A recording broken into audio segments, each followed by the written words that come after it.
Estamos empezando el tema de esplagnología. Recuerden que en esplagnología se estudian 4 tipos de tejidos y que se les llama víscera justamente porque son inervados por la división simpática y parasimpática del sistema nervioso autónomo. Ya vimos nervios sensitivos, ya vimos nervios motores. ¿Qué nervios sensitivos se originaban en receptores de superficie y en receptores de profundidad? Que los de superficie son los órganos de los sentidos. Tenemos receptores de vista, oído, gusto, tacto, etc. Olfato. Y los nervios motores vimos que son los que estrictamente inervan músculos esqueléticos que podemos mover a voluntad. Por ejemplo, la lengua, que es un músculo, es un órgano muscular, etc. Ahora, dejemos eso. Ahora vamos a trabajar inervación simpática y parasimpática. Entonces, eso significa que vamos a trabajar glándulas o tejidos secretores. Ahí vamos a incluir ganglios linfáticos. Son secretores, secretan linfocitos, son endocrinos. Trabajamos los pulmones. Vimos que los pulmones reciben inervación simpática y parasimpática, por lo tanto son vísceras, ¿sí? Y debemos recordar que el sistema simpático se activa en los momentos de susto, ejercicio, estrés, lucha, huida o gran actividad. Se activa el simpático. Así de que ya sabemos que hay midriasis o dilatación pupilar, palidece la piel porque es un reservorio de sangre. En un momento de lucha o de huida, la sangre que está guardada en la piel, pues se contraen los pequeños vasos sanguíneos de la piel y empujan esa sangre a los músculos esqueléticos que van a trabajar. Entonces, los pulmones, las glándulas, el músculo cardíaco y el músculo liso. Ahora fíjense que acá tenemos ya en orden repartido un recorrido ingesta equino. Notan que aparecen tejidos viscerales trabajados con la inervación simpática. Recuerden cuando vimos el aparato de la visión que les decía, ahí no estoy marcando párpado, estoy marcando las glándulas tarsales o de meibomio. Clasifiquen siempre glándulas o cualquier tejido secretor, sabiendo que lo que secreta, si va a la sangre es endocrino, si va al ambiente es exocrino, y si tiene los dobles tipos de secreción es mixto. Y vamos a ver en abdomen muchas glándulas de secreción mixta. Glándula lagrimal, aquí vemos un tubo formado por músculo liso, es el esófago. Aquí pues se encuentran más estructuras glandulares, ven la glándula tiroides y paratiroides. Así de que fíjense que estamos repitiendo algunas cositas de temas ya vistos. La glándula salival sublingual. Entonces, dense en cuenta, para este tema, ahí les dejé el dato en el tablero, las banderitas que tienen bordecitos azules son las del nuevo tema. ¿Que por qué no quité las banderas de temas anteriores? Porque las necesitan para estudiar examen final. Entonces, acá vamos con un recorrido de ingesta, ¿no es cierto?, incluyendo cosas adicionales que hay en la cabeza y vamos avanzando. Aquí les coloqué la cabeza del perro para que recuerden lo ya visto, las glándulas salivales parótida envolviendo base de la oreja, glándula salival mandibular, que hay ganglios linfáticos, los cervicales craneales, los mandibulares, todo eso. Igual acá, glándulas que ya conocíamos de temas pasados, ¿no es cierto? Entonces, la glándula parótida, aquí nos faltó poner de pronto los bordecitos azules para diferenciar las agujas, las glándulas salival mandibular, etc. Y seguimos avanzando, como les decía, como cuando leemos un libro.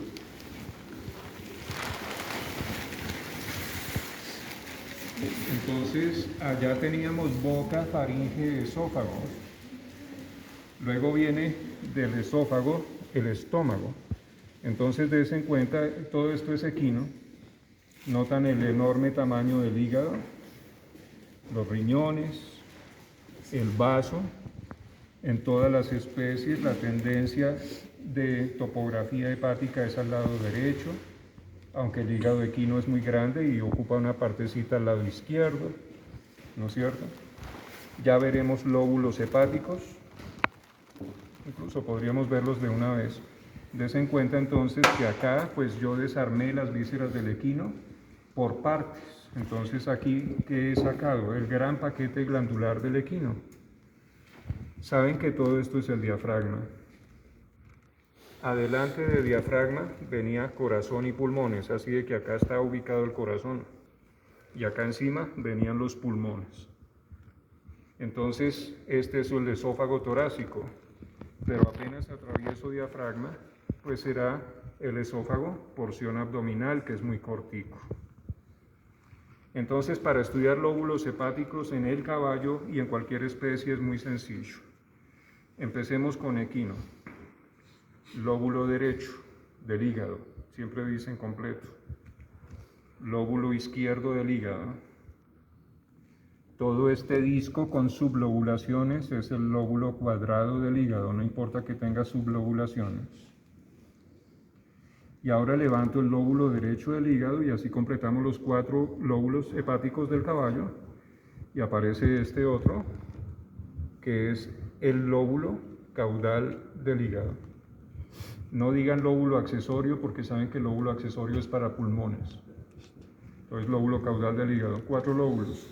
Izquierdo, derecho, cuadrado y caudal. Y en todas las especies, incluido humanos, siempre bajo el lóbulo derecho del hígado encontramos esta glándula, vean que es lobulada. Acá ya está un poco deshecha, como les decía, son piezas ya un poco trajinadas, pero es el páncreas, todo esto es páncreas. Y en el caballo el páncreas tiene la forma de la tablilla de una tabla ouija, que es triangular y con un agujero en la mitad. Ese es el páncreas de un caballo. El páncreas en todas las especies va perforado por una abertura, anillo portal de páncreas. Y ese anillo es por donde pasa la vena porta, hacia el hígado. Entonces recuerden que la vena porta se origina con la unión de venas de intestino, estómago, páncreas y vaso. Todas esas venas confluyen y formaron a la vena porta. Ella entra al hígado con todos los nutrientes. Entonces, esto es vena porta, ¿no es cierto?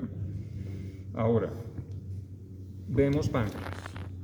Y notamos que lo mismo al colocar la pieza en decúbito dorsal, se ve ya el recorrido de ingesta por el intestino delgado. Entonces vemos esto así. Esto es el estómago, notan que en el caballo, esto es el vaso, siempre pegado al estómago, al lado izquierdo, vaso al lado izquierdo, hígado al lado derecho. Abrimos el estómago y notan que en el caballo la mucosa gástrica es muy particular, tiene 2 mitades. Una zona no glandular, que es a donde primero llega el contenido de ingesta cuando viene por el esófago. Entonces buscamos el esófago acá, mírenlo acá, viene ahí, y desemboca acá en el cardias. Notan que el cardias del equino es increíblemente fuerte y cerrado, le impide el vómito, es de las pocas especies que jamás vomitan. Vómito hablando del que viene desde el estómago. Entonces, zona no glandular, es callosa y dura, desmenuza el alimento.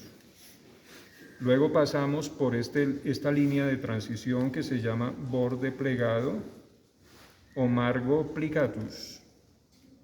Borde plegado o margo plicatus. Y él me permite pasar ahora a la zona glandular del estómago, donde todo este contenido de ingesta que fue desmenuzado en la zona no glandular, ahora es bañado literalmente, aunque todo el estómago está lleno de eso, por los jugos gástricos. Los jugos gástricos son producidos por las glándulas que están acá, en toda esa zona glandular, que en humanos y animales son de 3 categorías, incluso en un rumiante, en el cuajar, están esas mismas glándulas, fúndicas, pilóricas y cardiales, que son exocrinas. Secretan ácido clorhídrico y jugos gástricos, que los jugos gástricos poseen enzimas. Así de que en la guía lean qué enzimas se ubican ahí. El pH es ácido. Y ahora vamos a un lugar donde el pH cambia. Es que el tratamiento que se le hace a la ingesta es tremendo. Es un tratamiento químico, cambios bruscos de pH y además también un tratamiento con microorganismos que no son patógenos, que ayudan a descomponer el alimento. Entonces entramos a intestino delgado. Intestino delgado en humanos y en animales tiene 3 partes. En orden de aparición son duodeno, yeyuno y después íleon, allá ese delgadito. Esas son las 3 partes del intestino delgado en humanos y en animales: duodeno, yeyuno, íleon. El duodeno de un equino tiene 5 componentes. Vea que no es sino colocar en orden. Vea, así como veíamos en los pulmones que había impresiones, acá también hay impresiones. Vea, el duodeno dejó la impresión duodenal en el hígado. Entonces, el duodeno equino tiene 5 partes, no es sino colocarlo en orden. Esto es adelante, esto es atrás, vean los riñones. Primera parte, asa sigmoidea del duodeno. Miren la forma de Z que tiene en un caballo. Y en humanos y animales abrimos la segunda curva del asa sigmoidea del duodeno y notamos ese relieve en forma de volcán y se le llama el divertículo duodenal o ampolla hepatopancreática. Divertículo duodenal o ampolla hepatopancreática se ubica en humanos y en animales en la segunda curvatura del duodeno. Ahí llega la bilis producida por el hígado y los jugos pancreáticos producidos obviamente por el páncreas. El relieve, les mostraba, en humanos le llaman divertículo de Oddi o esfínter de Oddi. Bueno. Avanza el alimento después del asa sigmoidea, que es la primera parte del duodeno. Seguimos por la segunda parte del duodeno, que es el duodeno descendente. Va hacia atrás. En humanos, pues sí hace honor a su nombre, porque en humanos estamos así de pie y va hacia abajo. Entonces, duodeno descendente. De repente notamos que se curva. Mire. Y voy de derecha, esto es lado derecho, y voy de derecha a izquierda. Esta curvatura se llama la flexura caudal del duodeno. Envuelve al riñón derecho, siempre adopta la forma del riñón derecho. Ahora el duodeno se devuelve, mire, vuelve a ir hacia adelante, por lo tanto esta parte será el duodeno ascendente. Avanza un poquito y de repente vuelve a doblarse. Ese doblez se le llama la flexura duodeno-yeyunal. Significa que ahora paso de duodeno a yeyuno. En humanos y en animales, incluidas aves, el yeyuno es así. Es una víscera tubular llena de flexuras y sostenida por esta membrana peritoneal que se llama gran mesenterio o mesenterio mayor. Ya vimos vísceras torácicas y la cavidad torácica en donde había pleura. Ahora estamos viendo vísceras abdominales y cavidad abdominal donde hay peritoneo. El peritoneo en humanos y animales se presenta en 3 maneras. Una es esta, mesenterios. Mesenterios son membranas de peritoneo visceral que sostienen las vísceras pegadas al techo de la cavidad abdominal. Vea que logra con eso, que es una víscera larga y no se aplasta con su propio peso. Al estar levantada le permite moverse, cambiar la forma, ¿no es cierto? Y así avanza el alimento. Esa es la importancia de los mesenterios y muchos más que veremos sosteniendo más órganos, como el mesovario sosteniendo ovarios, el mesorquio sosteniendo testículos, etc. El mesocolon sosteniendo al colon, todo eso son mesenterios. Otra presentación del peritoneo visceral, aquí pues es una lástima, ya me lo rompieron todo. Aquí venía una membrana en forma de telaraña, gigantesca, de pronto encontremos otra víscera por ahí que la tenga. Son los omentos o epiplones. Humanos y animales tenemos omentos o epiplones, que son estas membranitas, pero acá está muy incompleta, parecen telarañas y reparten vasos sanguíneos del estómago a todas las vísceras vecinas. Esos son los omentos o epiplones. En cirugía de abdomen no los corten porque reparten vasos sanguíneos. Si usted corta eso, pues mi querido estudiante va a tener una gran hemorragia en ese paciente. Entonces, pliegues peritoneales vemos, mesenterios, omentos o epiplones. Y lo otro, lo más obvio, son los ligamentos. Noten que yo trato de despegar un órgano y no puedo. Hay estructuras uniendo un órgano con otro. Entonces esos son ligamentos. Aquí notan en la raíz del gran mesenterio o mesenterio mayor que sostiene al yeyuno y al ilion muchas cosas. Abrimos esto así y notamos, primero todo sale de un centro. Ese centro es donde se ubica esa enorme arteria, que es la arteria mesentérica craneal. Por lo tanto, envolviendo a esa arteria mesentérica craneal en humanos y en animales, encontramos toda esta cantidad de ganglios linfáticos. Y se llaman ganglios linfáticos mesentéricos craneales. Apréndanse bien esas estructuras porque después, si no, obviamente nos queda tiempo, tenemos todo bien programado, les voy a explicar problemas que se presentan en esos vasos sanguíneos. Arteria mesentérica craneal, ganglios linfáticos mesentéricos craneales. En aves, en mamíferos, incluido humano, abren el mesenterio y notan que por él pasan arterias y venas yeyunales. Y en medio de esos arcos arteriales, fíjense cómo se forman arcos arteriales y venosos, vemos todos esos filamentos. Esos son los plexos nerviosos simpáticos y parasimpáticos que hacen que el intestino se mueva o disminuya su movimiento. La inervación simpática hace que disminuya el movimiento de estas vísceras, cosa que no ocurría en tórax. Y la inervación parasimpática hace que empiece a moverse el intestino para provocar avance del contenido. ¿Cómo vamos de tiempo? ¿Qué horas son? 9:47. Terminemos con esta pieza y no más. Después de yeyuno sigue ilion. Esos dos, yeyuno e ilion, que es este, están sostenidos por gran mesenterio o mesenterio mayor, que es toda esta membrana. Acá quedó cortada muy cerca de la víscera, hubiera quedado un poquito más larga. Entonces, gran mesenterio o mesenterio mayor. El ilion, fíjense que es muy similar al yeyuno, pero la enorme diferencia primero es que las paredes del yeyuno son blanditas y con una cantidad de flexuras, mientras que las paredes del ilion son mucho más gruesas y duras y con menos flexuras, se hace más recto y en una pieza fresca es de un color blanco claro, así de que aquí notamos yeyuno, esto es yeyuno, y ahora ilion. Por ahí un estudiante me preguntaba que si a esta flexura, donde hay transición de de yeyuno a ilion, ¿tiene algún nombre? No, no se le da nombre. Simplemente duodeno y ahora, yeyuno y a ilion. Listo. Ilion es la parte final del intestino grueso.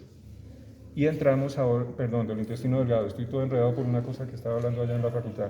Ahora acá vemos la terminación del intestino delgado y damos inicio al intestino grueso. Entonces vemos ilion y ciego, esto es el ciego. Por lo tanto, este esfínter se llama ileocecal. Terminó intestino delgado y empieza intestino grueso. Concluyamos. Intestino delgado en todas las especies tiene tres partes: duodeno, yeyuno, ilion. Ahora intestino grueso tiene también tres partes: ciego, colon, que ya están las otras mesas, colon mayor y colon menor, y después recto. Entonces, ciego, colon y recto son las tres partes del intestino grueso. En la guía les escribí para qué sirve el intestino delgado y para qué sirve el intestino grueso, y vean las diferencias entre ambos, diferencias anatómicas y diferencias fisiológicas. ¿Ok? Bueno, entonces así ustedes van avanzando por las mesas, fíjense ordenadamente, sin cambiar de lugar las cosas, dejen todo así. y van a estudiar con facilidad este nuevo tema, porque hicimos una promesa esta mañana, no más notas malas, ¿no es cierto? Bueno, entonces con eso ya tienen